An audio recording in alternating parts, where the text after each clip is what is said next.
Neglect करते हैं। जब हम बच्चे थे तब हम इस चीज़ को नहीं समझे। आज जब हम लोग मम्मी पापा बन गए तो लगता है कि हाँ, हम लोग भी नेगलेक्ट करते हैं कहीं ना कहीं चीज़ों को, और फिर बाद में हेल्थ को लेके फिर बहुत डिस्टर्बेंस हो जाता है। तो उससे पता चलता है कि फैमिली कितनी डिस्टर्ब हो जाती है यदि आपके पेरेंट्स की हेल्थ अच्छी नहीं हो। तो आज हम लोग बात करेंगे पापा की हेल्थ, क्योंकि वो लोग जैसे ऑफिस चले गए, वर्क चले गए, और जो पापा का कैरेक्टर होता है ना, वो एक ऐसा कैरेक्टर होता है कि वो लोग अपनी कभी शेयर नहीं करते। 100 में से कोई 1-2 होंगे जो शेयरिंग होंगे, जो अपनी फीलिंग्स को बताते होंगे, लोगों को, बच्चों को बताते होंगे। नहीं तो मोस्टली यही होते हैं, पापा अपने तक ही चीज़ें रखते हैं। वो लोग किसी को पता नहीं चलने देते कि क्या प्रॉब्लम चल रही है, कैसा चल रहा है, या उनके अंदर भी कुछ प्रॉब्लम्स रहती हैं, बट उनका जो एक कैरेक्टर है ना, जैसे खुद से वो समझ लेते हैं कि नहीं, हमें बताना नहीं है, नहीं तो फैमिली डिस्टर्ब होगी या फैमिली चिंता करेगी। इसलिए अब ये हमारा फ़र्ज़ बनता है कि उस चीज़ को समझ के हमें उनकी हेल्थ का ध्यान रखना चाहिए। चाहे वो वाइफ हो या बेटी हो, बेटा हो, जो भी हो, हमें उनको भी इतनी इम्पोर्टेंस देनी है। तो वो लोग दिखते बहुत टफ है, मतलब दिखते हैं ना कि बहुत स्ट्रॉन्ग है, लेकिन नहीं, उनको भी हमारी ज़रूरत है, उनकी भी केयर की ज़रूरत है। तो इसीलिए ये बहुत समझना ज़रूरी है कि पापा की हेल्थ क्यों इम्पोर्टेंट है, क्योंकि वो फैमिली के सबसे इम्पोर्टेंट पार्ट में आते हैं और वो अपने ऊपर ध्यान नहीं देंगे। तो जैसा हम लोग समझते हैं, पापा जो होते हैं वो गाइडिंग रोल प्ले करते हैं। जो हमारी लाइफ में मेंटर होते हैं, उन्हें हमेशा हमें सही रास्ता दिखाया होता है। इसलिए अब हमें उनको कंट्रीब्यूट करना है, उनको अप्रिशिएट करना है। सबसे पहले तो हमें ये करना है, क्योंकि कई बार होता है हम लोग मतलब सब और लोगों की बात करते हैं और सब रिलेशंस की बात करते हैं, लेकिन पापा का कैरेक्टर जो है भूल जाते हैं। तो उनके सैक्रिफाइसेस को भी देखना चाहिए, उनको अप्रिशिएट करना चाहिए, उनके कंट्रीब्यूशन को भी देखना चाहिए, क्योंकि उनकी ज़िंदगी का एक बहुत बड़ा हिस्सा जो होता है वो फैमिली के सैक्रिफाइस करते हुए ही जाता है। चाहे वो अपना टाइम हो, कंफर्ट हो या पर्सनल डिज़ायर्स हो, वो सब कुछ छोड़ते हैं फैमिली के लिए। तो हमें उनके सैक्रिफाइसेस को समझना चाहिए और उनकी रिस्पेक्ट करना चाहिए। उसके बाद आता है अनकंडीशनल सपोर्ट, जो हमें हमेशा से जब भी हमें कोई प्रॉब्लम होती है, हम लोग सबसे पहले क्या जाते हैं, पापा ये करना है या पापा वो करना है। आज जब वो इस एज के बाद में इस पड़ाव पे हैं, तो आज उन्हें हमारे सपोर्ट की ज़रूरत है। उनकी हेल्थ पे हमें स्पेशली ध्यान देना चाहिए। चाहे हम सक्सेस अचीव कर रहे हों या स्ट्रगल फेस कर रहे हों, उनके सपोर्ट की हमें हमेशा ज़रूरत होती है। तो आज उन लोगों को हमारी ज़रूरत है। उनकी हेल्थ में हमें इम्पोर्टेंस देना चाहिए। उनके खाने के टाइम पे, उनके पानी का टाइम, उनके रेगुलर चेकअप्स पे हमें ध्यान देना चाहिए। ऐसा नहीं है कि हम लोग दिखते हैं, हमेशा ये होता है ना, वो लोग बोलते नहीं, तो हमें उनका ध्यान रखना है। चीज़ों को कैसे, मतलब उनके जो स्ट्रगल्स है, सबसे पहले तो उनको अप्रिशिएट करना है, क्योंकि वो लोग खुद मन में ये बैठा लेते हैं कि हम लोग कुछ भी करेंगे ना, ठीक है, माँ तो माँ ही होती है ना, वो वाला डायलॉग आ जाता है कि पापा लोग को उतनी इम्पोर्टेंस नहीं दी जाती है। लेकिन जो कहते हैं ना, आपका बैकबोन, जो बैक सपोर्ट जो होता है, वो पापा होते हैं फैमिली के। तो जो एज ए पेरेंट्स उनका हमारा मतलब हमारा फ़र्ज़ बनता है उनके लिए कि उनका हमें कितना अच्छे से ध्यान रखना है। सुबह उठिए, आप यदि आप उठते हैं, आप कोई रूटीन फॉलो करते हैं, तो आप वो चीज़ अपने पापा को भी कराइए। जैसे मैं रानी मैम का सुनती हूँ, उनके पापा की भी यहाँ पे आके हेल्थ कितनी अच्छी हो गई। आज वो इस एज में भी लाइफ को एंजॉय कर रहे हैं, मैचेस देख रहे हैं, सब कुछ देख रहे हैं, क्योंकि उन्होंने अपने साथ साथ पापा की हेल्थ को भी इम्पोर्टेंस दी, उनको भी अच्छा किया। खुद तो अच्छे हुए, बट फैमिली मेम्बर्स पे भी ध्यान दीजिए, क्योंकि कोई भी एक भी फैमिली मेम्बर यदि आपका हेल्दी नहीं है ना, तो हमारे माइंड में कहीं ना कहीं वो स्ट्रेस चलता रहता है कि वो हेल्दी नहीं है, वो हेल्दी नहीं है। तो हमें सबको साथ में लेके चलना है, सबका ध्यान रखना है। उनके सपोर्ट के बिना तो हम लोग कुछ भी नहीं है, तो उनकी सपोर्ट को वैल्यू करना है, उनकी सपोर्ट पे। तो उसके लिए सबसे पहले हार्ट चेकअप जो है वो बहुत ज़रूरी है। जो भी हार्ट से रिलेटेड चेकअप्स हैं, थायराइड का और बीपी, ये सब के रेगुलर चेकअप करना ज़रूरी है। उनकी नीड्स को समझिए कि उनको अभी क्या चाहिए, कैसा देना है, क्या मेडिसिन चाहिए, किस तरीके से ध्यान, मतलब ताकि प्रॉब्लम आने का भी वेट नहीं करना है कि जब उनके घुटने बोल जाए या वो बीपी हाई हो जाए। हमें आज से उनका ध्यान रखना है ताकि ये सब प्रॉब्लम्स आए ना। ताकि जैसे उनका आता है क्यों केयर क्यों ज़रूरी है, एजिंग प्रोसेस। अब जैसे जैसे पापा की एज बढ़ती है उनकी फिजिकल और इमोशनल हेल्थ पे बहुत असर पड़ता है। इस वक्त मतलब उनको सबसे ज़्यादा हमारे सपोर्ट और केयर की ज़रूरत होती है। उनकी वेलबींग का ध्यान रखें, क्योंकि कई बार होता है वो अपनी प्रायोरिटी नहीं दे रहे हैं हेल्थ को, तो इसीलिए रेगुलर चेकअप कराना, फिजिकली एक्टिव रहें वो सबसे ज़रूरी है। क्योंकि जब एक रिटायरमेंट वाली एज आती है ना, रिटायरमेंट के बाद में सबको ये लगता है कि अभी तो लाइफ ख़त्म हो गई, तो हमें उन्हें मोटिवेट करना है, क्योंकि कई बार उन्होंने हमें किया। तो अब हमारा टाइम है कि हम उनको मोटिवेट करें कि आप पापा अब अपने सपने पूरे कीजिए, आपके जो शौक़ हैं वो पूरे कीजिए। उनको कहीं ना कहीं इंगेज रखना बहुत ज़रूरी होता है एक हेल्थ मतलब एक टाइम बाद में, क्योंकि यदि जो खाली बैठते हैं ना, आप देखिए उनको ज़्यादा बीमारियों के शिकार होते हैं, क्योंकि एक एज हो जाती है फिर जिस तरह लोगों के आसपास वो बैठते सब लोग किस बढ़ते हैं बीमारियों की। अब एज हो गई तो घुटने में दर्द हो रहा है या बीपी की प्रॉब्लम हो गई, तो उन्हें एक सबसे पहले तो एक हेल्दी कम्युनिटी का हिस्सा बनना ही है। कुछ उन्हें अच्छी चीज़ें कि नहीं पापा age is just a number, हमें अपनी हेल्थ को यदि अच्छा रखना है तो आप कितने समय तक भी अपनी लाइफ को एंजॉय कर सकते हो। आप अपने शौक़ पूरे कीजिए। सबसे ज़रूरी होता है फिज़िकल एक्टिविटी रहना उनकी बहुत ज़रूरी है। इस चीज़ का आप लोग ज़रूर से ध्यान रखिए। यदि कुछ नहीं तो हल्की वॉक करें वो, है ना, धूप में बैठें, विटामिन डी लें, क्योंकि जब आप धूप में बैठते हो ना तब भी आपका बहुत ज़्यादा बॉडी में जो है ना फ्रेशनेस आती है, एनर्जी मिलती है, तो वो सबसे ज़्यादा ज़रूरी है। सुबह सुबह उनको बच्चों के संग बिजी रखिए ना, कि बच्चों के साथ जब आप रहते हो तो अपने परेशानियां भी भूल जाते हो, तो इस तरह से पार्क में जाइए, उनको भेजिए कि वो बच्चों को देखें, खेलते हुए देखें, तो एक खुशी महसूस होती है।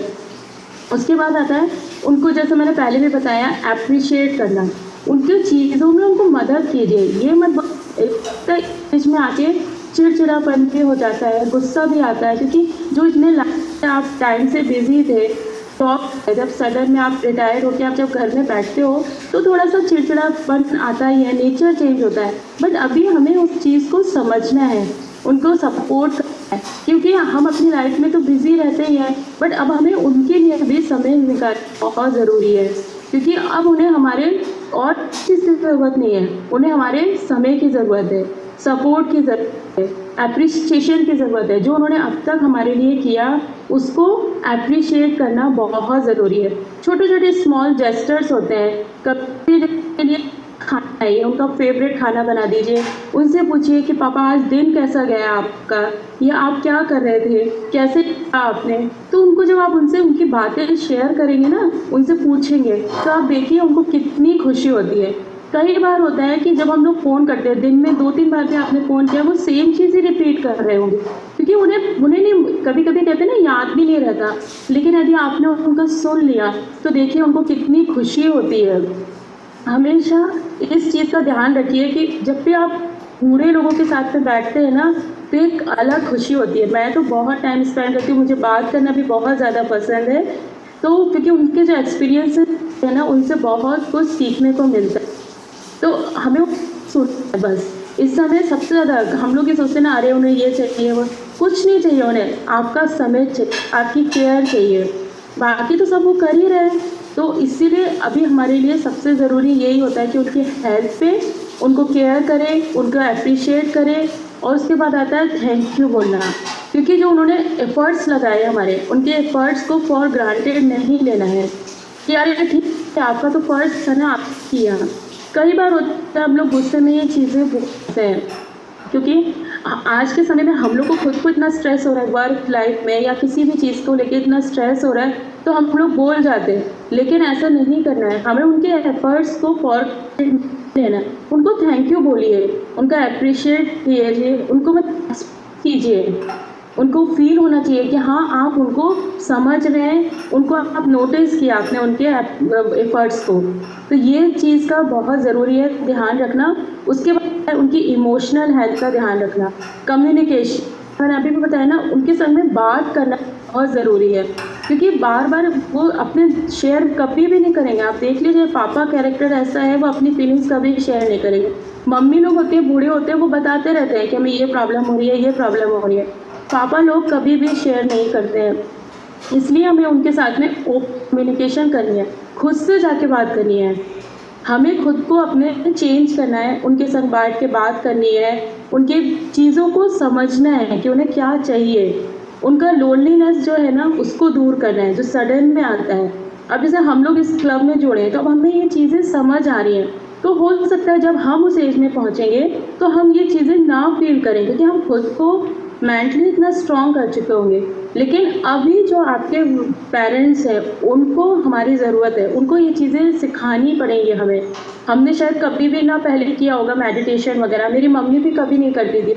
आज जब वो इस क्लब से जुड़ी है वो भी मेडिटेशन करती है। अपने खुद को भी टाइम देना बहुत ज़रूरी है। जब आप खुद के संग टाइम बिताते हो ना तब आपकी हेल्थ जो है ना बहुत अच्छी होती है कि आप समझ पाते हो। तो हमें ये चीज़ उनको सिखानी है कि आप पापा खुद से बैठो, बात करो, बच्चों के संग टाइम बिताओ, आपको कैसा चाहिए आप वो बताइए। तो उनका जो एक लाइफ में एक लोनलीनेस आ रही है ना एज के साथ में, उसको दूर करना है। उनको इंश्योर करना है कि आपकी फैमिली, आपके फ्रेंड आपके साथ हैं, उनको हमेशा कनेक्टेड फील कर, उनकी हॉबीज़ को इंकरेज करना है। उनकी जो पसंदीदा एक्टिविटीज़ होती हैं जो भी है उनको आप खुद से ला के दीजिए। वो कभी मांगेंगे नहीं, आप उनको खुद से ला के दीजिए कि अब आप ये कीजिए, अब अपनी हॉबीज़ को पूरा कीजिए, चाहे वो गार्डनिंग हो, रीडिंग हो या कोई भी एक्टिविटी हो। उनको इमोशनली, फिज़िकली सब तरीके से आपको सपोर्ट करना है। और फिर देखिए उनके हेल्थ अच्छी होती है क्योंकि कंटिन्यूस मेडिसिन खाना या कंटिन्यूस ये एहसास कराना कि अब आप बूढ़े हो गए, अब आपको बीमार ही रहना है, ये बहुत एक मतलब ये और ज़्यादा बीमारी का रूट कॉज है। ये चीज़ को उनके दिमाग से निकालना है कि एज हो गई कोई नहीं, कोई बीमार नहीं होता एज होने के साथ में, आप हेल्दी रहो, आप रहिए।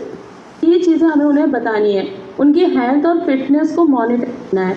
तो मैंने पहले भी बताया रेगुलर चेकअप्स करना बहुत ज़रूरी है। उनका ब्लड प्रेशर का, शुगर का, कोलेस्ट्रॉल जैसे जो हेल्थ मैट्रिक्स होते हैं उनको मॉनिटर करना बहुत ज़रूरी है, क्योंकि ये चीज़ें ऐसा होता है ना सडन में भी आती हैं, हमें पता नहीं चल रहा है। आजकल जैसे हार्ट फेल होना या कोलेस्ट्रॉल एकदम से हाई आना हमें पता नहीं रहता।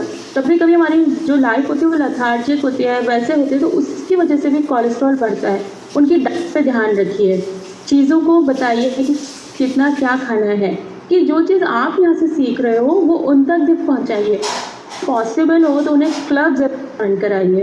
ये क्लब उनके लिए एक तरह से वरदान साबित हो सकते हैं क्योंकि यहाँ पे इतने सारे लोग हैं ना जो उन सबकी वाइब्स मिलती है, मोटिवेशन मिलता है। आप लोगों का सुनिए, क्योंकि ये मैंने अपनी लाइफ में खुद किया है। अपनी मम्मी को यहाँ ज्वाइन करा के मैं सोचती हूँ मैंने अपनी लाइफ का सबसे अच्छा काम किया है, क्योंकि वो अब इतनी खुश रहती है, सब चीज़ वो कर रही हैं, तो बहुत चेंज आएगा। तो मम्मी लोग फिर भी बात कर लेते हैं, जैसे बेटियां हैं तो उनसे हम लोग बात कर लेते हैं, लेकिन पापा लोग, जो पापा और बेटे का कनेक्शन होता है ना, तो सपोर्ट वाला तो होगा लेकिन कम्युनिकेशन वाला बहुत कम होता है।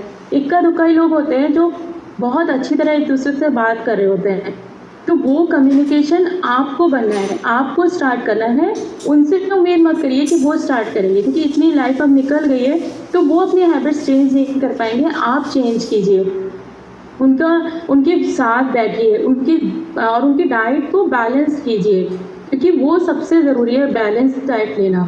सब कुछ खाना है, एक एज के बाद ऐसा नहीं होता कि सब कुछ छोड़ देना है, सब कुछ खाइए लेकिन बैलेंस तरीके से खाइए। और आपने यहाँ का डाइट चार्ट देखा ही है कि हमारा कितना बैलेंस तरीके से आता है कि कोई इसको खा सकता है, कोई भी चीज़ की को भी कोई प्रॉब्लम नहीं होती है। फिर उनकी रेस्ट और स्लीप का बहुत ध्यान रखिए, उनको प्रॉपर स्लीप की बहुत ज़रूरत होती है। उन्हें रिमाइंड कराना चाहिए कि वो अपनी हेल्थ का ध्यान रखें। हमेशा उन्हें बोलते रहिए कि आप हमारे लिए बहुत इम्पॉर्टेंट हो, आपको हेल्थ का ध्यान रखना है। ये उनको एहसास कर कि वो आपके लिए कितने इम्पॉर्टेंट है। उनको इमोशनली सपोर्ट दीजिए, उनको ग्रुप्स में ऐड कराइए, क्योंकि वो लोग इस समय आपके जो होते हैं फ्रेंड सर्कल्स भी होता है वो भी काफ़ी छूट जाता है। तो उनके साथ में डिनर करना, छोटी छोटी आउटिंग्स कीजिए, मेडिटेशन सेंटर आप उठाइए, तो कुछ भी चीज़ करिए ना, बट कभी भी अकेला मत होने दीजिए। अकेलापन जो होता है ना वो बहुत बीमारियों का जड़ होता है, तो ये मतलब बहुत डिस्टर्ब करता है आपकी लाइफ को। तो वो चीज़ बिल्कुल भी मत कीजिए। आपके एक रिस्पॉन्सिबिलिटी है उनकी हेल्थ, जो उनका ख्याल रखना। अब आपको उनका और अपना रोल रिवर्स करना है। जब हम बड़े होते हैं ना तो कभी कभी हमें उनका ख्याल वैसे ही रखना पड़ता है जैसे उन्होंने बचपन में हमारा रखा था। उनको बच्चों की तरह ट्रीट करिए, कुछ भी चीज़ वो बोल रहे हैं, हाँ पापा क्या चाहिए आपको, ऐसे पूछते रहिए। तो ये एक नेचुरल प्रोसेस है और इस रिस्पॉन्सिबिलिटी को हमें खुशी से एक्सेप्ट करना चाहिए, खुशी खुशी ये करना चाहिए, ताकि उनको जो इमोशनल सपोर्ट जब इंसान को मिलता है ना तो उनकी हेल्थ बहुत अच्छी होती है। और उन्हें ये फील कराना बहुत ज़रूरी है। मैं बार बार ये चीज़ बोल रही हूँ कि आप अकेले नहीं हो, आप कोई बीमार नहीं हो, कोई आपको प्रॉब्लम नहीं है, आप अच्छे हो, आप अच्छे सब कुछ कर सकते हो, आप आज भी हमारे लिए सपोर्ट सिस्टम का काम कर रहे हो। तो वो चीज़ उनके लिए बहुत ज़रूरी है ये समझना, क्योंकि हमेशा क्या होता है ना, हम उन्हें उनके लिए तो वो हमारे लिए हमेशा वक्त निकालते थे जब हम बच्चे थे ना। आज हमें उनके लिए वक्त निकालना है। छोटी छोटी चीज़ों पे ध्यान दीजिए, कैसे तो उनकी केयर करनी है, क्या किस चीज़ से उन्हें खुशी मिल रही है, उस चीज़ का ध्यान रखिए। और क्योंकि मतलब कुछ रिश्ते ऐसे होते हैं ना, वो लाइफ से चले गए, वो फिर कभी वापस नहीं आ सकते। क्योंकि ये टॉपिक मैंने आज इसलिए रखा क्योंकि कल 8 अक्टूबर को मेरे पापा को गए हुए 10 साल हो जाएंगे। कल उनकी डेट है, तो आज से मेरा माइंड में उनका ही चल रहा है। क्योंकि सुबह उठते थे उनका ही फ़ोन आता था सबसे पहले, वो दिन में कम से कम 10-10 बार फ़ोन करते थे। उस वक्त हम इरिटेट हो जाते थे कि पापा क्या आप छोटी छोटी बात के लिए भी फ़ोन करते हो, बट आज हम वो चीज़ मिस करते हैं। क्योंकि और आज भी मैंने उनका नंबर डिलीट नहीं किया, आज तक मेरे पास उनका नंबर है। कभी भी मैं वो देखती हूँ ना तो ऐसा लगता है कभी भी फ़ोन आ जाए उनका, ऐसा फीलिंग आता है। तो इसलिए मैं बोलती हूँ कि जो कुछ रिश्ते ऐसे होते हैं ना, उन्हें हमेशा बहुत संभाल के रखना चाहिए, वो कभी वापस नहीं मिलेंगे। तो उनकी हेल्थ के लिए उनको समय दीजिए, बस ये सबसे ज़रूरी है। और हेल्थ क्या होता है ना, वो लोग बहुत जल्दी अपनी हेल्थ ख़राब करते हैं। एज ए पेरेंट्स, जब हम पेरेंट्स बने ना तो हमें समझ में आया। जैसे मेरे हस्बैंड है, जब वो पापा बने ना, उन्होंने अपनी तरफ वो ध्यान नहीं देते हैं। और जबकि अब हमें अवेयरनेस आई है ना, हमें पता है कि हम अच्छे रहेंगे ना तभी हम फैमिली को अच्छा रख सकेंगे। क्योंकि मेरे पापा की भी हेल्थ बहुत ख़राब थी, उन्होंने बहुत ज़्यादा ध्यान नहीं दिया, बहुत उनकी कुछ ख़राब आदतें थी, तो उस वजह से उनकी हेल्थ बहुत ख़राब हो गई थी। आज लगता है कि वो होते तो हम लोग उनकी हेल्थ अच्छी कर सकते थे, तो वो आज हमारे साथ ही होते। तो इसीलिए मैं आपसे भी सबसे ये बोलेंगे कि आप उन लोगों को समय दीजिए, उनके हेल्थ का ध्यान रखिए, रेगुलर चेकअप्स कराइए, जो भी उनके लिए ज़रूरी है, उनकी हॉबीज़ को ध्यान दीजिए। आप नोटिस करिए, कभी उन्होंने नोटिस किया होगा ना कि आपको क्या पसंद है क्या नहीं पसंद है। आज आपका टाइम है, रोल को बिल्कुल रिवर्स कर दीजिए। आज आप उनको समझिए कि उनको क्या ज़रूरत है, उनका वेट मत कीजिए कि वो आपको बोलेंगे। आप खुद से उनके पास जाइए, पूछिए आपको क्या चाहिए, आप किस चीज़ में खुश हो, वो समय दीजिए। तो थैंक यू ऑल। मैं आपको बस इतना ही बताना चाहती थी कि कुछ रिश्ते बहुत इम्पोर्टेंट होते हैं। मैंने कल अपने एक इंस्टा